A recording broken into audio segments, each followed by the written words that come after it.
جی بالکل، میں اس وقت بورے والا میں موجود ہوں۔ سپریم کورٹ کی جانب سے 90 روز میں الیکشن کرانے کا اعلان کیا گیا ہے۔ میرے ساتھ اس وقت مسلم لیگ نون کے سابقہ ایم پی اے سردار خالد محمود ڈوگر صاحب موجود ہیں۔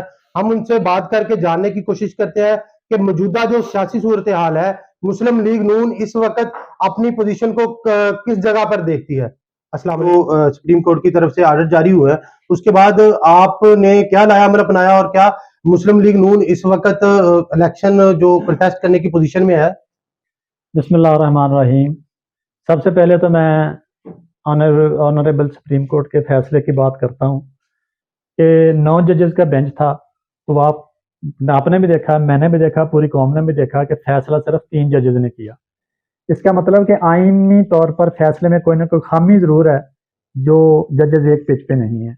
یہ بات پوری قوم، پوری عوام بھی دیکھ رہی ہے کہ خان صاحب کی کسی بھی اپلیکیشن پہ یا ریٹ پہ ایک ہی دن میں بینچ بنتا ہے اور ایک ہی دن میں فیصلہ آتا ہے، جبکہ میاں نواز شریف کا فیصلہ 62-63 والا ابھی تک اس کی ڈیٹ نہیں لگ سکی، اور آج تک پنجاب اسمبلی کے اسپیکر کا جو ایشو تھا اس پہ ابھی تک بھی اس کی ہیئرنگ کے لیے ڈیٹ نہیں مقرر کی جا سکی، جبکہ یہ ایشوز جو آتے ہیں، خان صاحب کا جو مطلب ریٹ جاتی ہے یا اس کا جو ایشو جاتا ہے وہ بھی عوام دیکھ رہی ہے، اور جو پی ایم ایل این کی طرف سے جاتا ہے وہ بھی عوام دیکھ رہی ہے کہ کتنا انصاف مل رہا ہے۔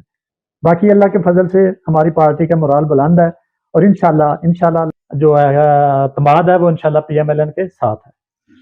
مسلم لیگ نون کی ہی حکومت بنے گی؟ جی آپ نے ان کی بات سنی، ان کا یہی کہنا تھا کہ نواز شریف کے لیے قانون اور عمران خان کے لیے قانون اور ہے، اور ان کا مزید کہنا تھا کہ انشاءاللہ اگر الیکشن ہوتے ہیں تو مسلم لیگ نون انشاءاللہ اپنی حکومت بنائے گی، پنجاب میں بھی اور وفاق میں بھی۔ جی